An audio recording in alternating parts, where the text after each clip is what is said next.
Bem, pessoal, bem-vindos à aula 9 de Cálculo 3, onde a gente vai começar a ver os métodos de resolução de equações diferenciais. Na aula passada, a gente tinha visto como entender se uma função é uma solução de uma equação diferencial, e agora a gente vai ver como encontrar essas soluções, né? Como buscar essa função. Antes de entrar nos métodos propriamente ditos, a gente vai ver um conceito chamado PVI, que é o problema de valor inicial, e ele você consegue aplicar em qualquer um dos tipos de equação, então por isso que a gente vai ver ele primeiro. Mas aí depois a gente já entra no método das equações separáveis, que enfim, ele é válido, né, para as equações diferenciais ordinárias, as EDOs, de primeira ordem. E aí nas outras aulas a gente vai vendo outros métodos, né, porque são vários e não ia caber tudo em uma aula só, de jeito nenhum. Então, enfim, a gente vai começar por esse método. E aí depois tem as fórmulas e os conceitos principais para quem quiser revisar a aula, usar para fazer exercício, né, para poder ir acompanhando. Enfim, as coisas mais importantes. Vamos começar vendo então o que é um problema de valor inicial, um PVI. Quando encontramos soluções de equações diferenciais, elas podem vir na forma de famílias de funções. Ou seja, existem várias funções que satisfazem aquela igualdade. Quando isso acontece, é o equivalente de dizer que encontramos a solução geral, né? Ela vale para várias funções parecidas. Só que na prática, normalmente a gente não está interessado em encontrar a solução geral. Quando eu estou fazendo uma modelagem, um problema físico, alguma coisa mais, né, na realidade, é preciso encontrar uma solução particular que satisfaça uma dada condição inicial que o exercício vai te dar, né? Que é a equação, que enfim, que a situação, que a modelagem vai dar. Então, um problema de valor inicial vai fornecer para a gente, além de uma equação diferencial, uma indicação de condição inicial, que tem que ser levada em consideração na resolução. A gente vai ver exemplos mais adiante, só que antes a gente tem que aprender os métodos, né? O que eu falei das equações separáveis, por exemplo. Primeiro a gente encontra a solução para depois fazer o PVI. Só queria que vocês tivessem em mente, né, já o que é um PVI, para já ficar mais fácil de explicar mais para frente. Enfim, vamos começar com os métodos de resolução, e os primeiros deles valem para equações diferenciais ordinárias, então EDOs, né, de primeira ordem. O que é uma equação separável? Ela é um tipo específico de equação diferencial em que a derivada pode ser escrita como um produto, uma multiplicação, de duas funções que dependem de x e de y. Então, se eu olhar, né, a equação diferencial e ela tiver essa cara aqui, uma derivada, e aí uma multiplicação de duas funções, uma em função de x e outra em função de y, eu já sei que eu posso aplicar esse teorema. Com isso daqui, né, com essa identificação, eu posso separar as variáveis dos dois lados. Então, a parte que tem y eu vou mandar dividindo para esse lado aqui, e o dx desse lado eu vou mandar multiplicando para cá. E aí eu fico com isso daqui de resultado. Percebam que de um lado eu tenho o y e do outro o x, por isso que chama equações separáveis. Beleza, eu tenho essa igualdade aqui, mas como é que eu chego na solução? Eu vou integrar os dois lados para poder sumir com esse dy e esse dx, né? Para voltar só para as funções, para tirar essas derivadas. Percebam que isso daqui, né, o dy sobre q de y, é a mesma coisa que escrever isso, 1 sobre q de y, dy. Eu faço isso só para deixar ele separadinho aqui, né, para facilitar a visualização da integral. Então, integrando esses dois lados, eu vou ter uma primitiva que vai aparecer aqui de q, né, e uma constante c1, outra primitiva, e uma c2, uma outra constante. O que acontece é que eu posso pegar a c1 e passar para cá subtraindo, então eu fico com c2 menos c1, e aí eu chamo só de c, né, para facilitar a escrita, porque, enfim, é um número menos um número, vai resultar em outro número, não importa muito a conta que foi feita aqui. E aí o resultado é esse daqui, eu tenho duas funções e a constante. Isso ainda não é a solução, né? Isso daqui vai depender ainda de algumas manipulações matemáticas que vão variar de cada exercício para poder chegar na solução, mas aqui é o ponto mais, né, genérico que a gente pode mostrar. Vamos então aplicar isso num exemplo para poder mostrar como funciona. Vamos supor que eu quero resolver a equação diferencial que está aqui. Bem, eu já percebo que tem uma derivada aqui, e eu percebo que essa parte de cima depende só de y, e essa daqui só de x. Então, muito provavelmente eu vou conseguir separar essas duas partes. Essa parte y sobre 1 mais x, eu dividi no y multiplicando 1 sobre 1 mais x. Aí, o que eu vou fazer? essa parte aqui, que é a função q de y, eu vou passar dividindo para cá, e o dx eu vou passar multiplicando para esse lado. Então, eu fico com 1 sobre y dy igual a 1 sobre 1 mais x e o dx aqui multiplicando. Agora, como eu disse, é só aplicar a integral para poder tirar, né? Sumir com essas partes da derivada. A integral disso daqui vai ser ln de y, vai ficar uma constante aqui. A integral disso vai ser ln de 1 mais x com outra constante. Essas duas constantes eu transformo em uma só, como eu tinha falado. E chegamos aqui, né? É onde tinha parado a teoria. Enfim, o que eu estou procurando? Eu estou procurando uma y de x, uma função, que quando eu vier aqui substituir ela e substituir a derivada dela, isso daqui vai virar verdade, né? Essa igualdade vai ser verdadeira. Mas percebam que aqui eu tenho ln de y, não y. Então eu vou ter que manipular isso daqui de acordo com cada equação para poder chegar no y. Eu reescrevi aquele resultado aqui, e aí como é que eu faço para tirar esse ln? Bem, tem uma propriedade que se eu pegar e colocar isso daqui, o e elevado a esse valor, o e e o ln eles se cancelam. Então, isso daqui some, né, e fica só o x. A gente pode aplicar a mesma coisa aqui. Então, como eu quero só o y, eu faço e elevado a isso daqui. Só que aí eu vou ter que fazer no outro lado também, né, para manter a igualdade. Então, e elevado a isso daqui. Percebam que dessa linha para cá, eu separei, né, essa parte do mais c e eu coloquei um e elevado a c aqui do lado. No final das contas dá na mesma, né? Porque é uma multiplicação de potências de mesma base, então eu vou somar e aí vai voltar para isso. Mas por que eu fiz isso? Porque agora eu tenho o e, que é um número, elevado ao c, que é uma constante, ou seja, outro número. Um número elevado a um número vai continuar dando um número. Então eu posso chamar ele de k, por exemplo, ou qualquer outra letra que você quiser. Foi só uma maneira de reescrever isso daqui para ficar um pouquinho mais simples, né? Não tinha por que deixar assim.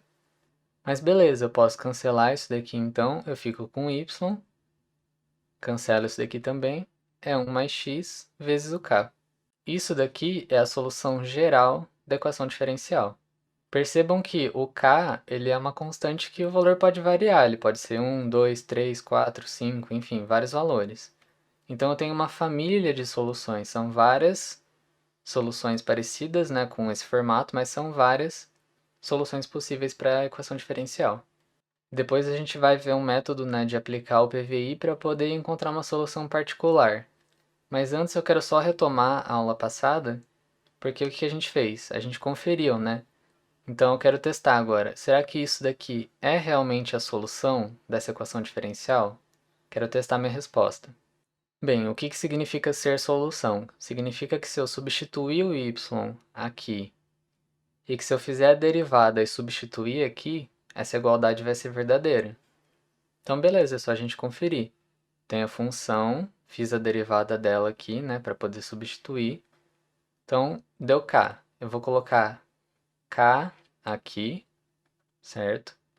E aqui em cima vai ficar a função. Então, né, desse passo para cá, eu só fiz a substituição. Bem, eu posso anular essas duas coisas e eu fico com k igual a k. A igualdade está correta, portanto a solução funciona. Isso daqui foi só uma retomada da aula passada para a gente relembrar o que é ser solução. Percebam que se k fosse 1, 2, 3, 4, 5, enfim, qualquer valor, isso daqui continuaria valendo, porque é uma solução geral. Mas como é que funcionaria isso com um PVI, com um problema de valor inicial? Bem, se eu tivesse um valor inicial indicado, essa equação diferencial se transformaria num PVI. Então, se eu tivesse a equação diferencial e o enunciado me falasse, quando x vale zero, o y é igual a 10. Isso daqui é uma condição inicial para mim, por isso que vira um PVI. Como é que fica a solução? Bem, a gente já sabe que para essa equação aqui, essa função é solução geral, mas falta encontrar então uma solução particular para o PVI. Como é que eu faço isso? Eu faço substituindo. Então, essa daqui é a solução geral. Eu sei que se o x for zero, então, se o x for zero, o y vai valer 10. Então, o y vale 10. E aí, falta encontrar o valor de k.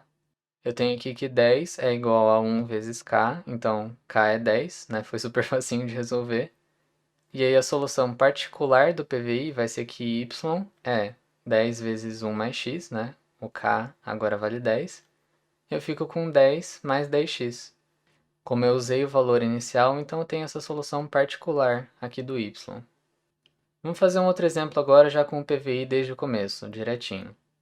Quero resolver essa equação diferencial sabendo que o y vale 1 quando x é 0. Bem, não adianta nada eu tentar aplicar isso aqui ainda, eu tenho que primeiro descobrir qual que é a solução, né? Por isso vamos usar o método das equações separáveis. Por quê? Porque eu já consigo ver aqui claramente que eu tenho uma parte que só depende de x e outra parte que depende de y. Então eu já sei que eu vou conseguir separar isso. Como? Bem, percebam, né, desse passo para esse aqui eu fiz exatamente isso.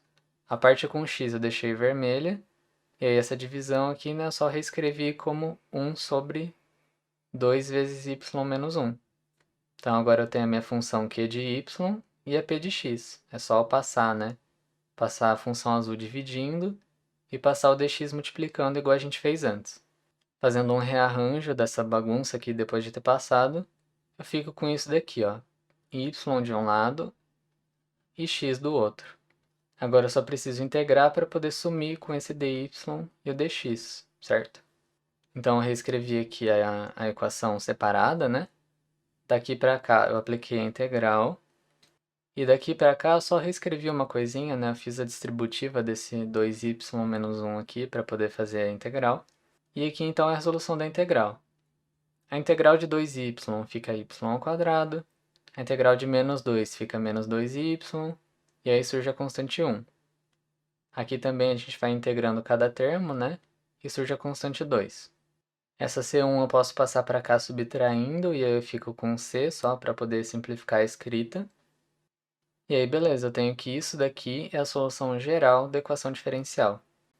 Percebam que eu não encontrei exatamente, né, y de x é igual a tal, tal, tal. Eu não consegui fazer isso aqui, eu poderia até tentar fazer, mas ia dar muito trabalho. Então, essa daqui é uma solução implícita, né, porque a gente não encontrou exatamente a função y de x. Mas enfim, eu sei que se eu substituir isso daqui vai dar certo. E é justamente isso que a gente vai fazer agora, substituir. Por quê? Porque tem um PVI, né? O enunciado tinha dado que o y quando x vale 0 é 1. Essa é a nossa condição inicial. Então eu posso aplicar ela agora. Percebam que se o x vale 0, eu vou ter isso, isso e isso valendo 0 também, né? Porque, enfim, vai ser uma somatória de zeros aqui e o c. E aí, nessa situação, o y vale 1. Então, aqui eu vou ficar com 1 ao quadrado, né? Que está aqui. E aqui, menos 2 vezes 1. Com isso, eu consigo encontrar que o valor da minha constante vai ser menos 1. E isso daqui é a característica da minha solução particular, né? Antes eu tinha c na solução geral, agora eu tenho menos 1 na solução. Aí eu tenho uma solução particular do PVI. Era isso que a gente queria. De novo, é uma solução implícita, né? Porque não é exatamente a função y de x, mas ainda assim, se a gente for lá e fizer a substituição, né? Fizer o teste, vai dar um pouco mais de trabalho, mas ainda assim vai dar certo. Bem, com isso a aula chega ao fim, a gente terminou de ver esse método de resolução e a aplicação dele junto com os PVI, né? Como eu disse, praticamente todos os métodos têm como aplicar o PVI também. A gente vai ver mais exemplos disso mais pra frente. Mas agora tem as fórmulas e os conceitos principais, que é a definição de PVI, né? Que é uma equação diferencial com condição inicial, e a maneira de encontrar equações separáveis, né? De saber quando aplicar. Eu sei que se eu tiver essa forma aqui, eu posso reescrever ela separando as variáveis e depois fazer a integral para conseguir encontrar a função.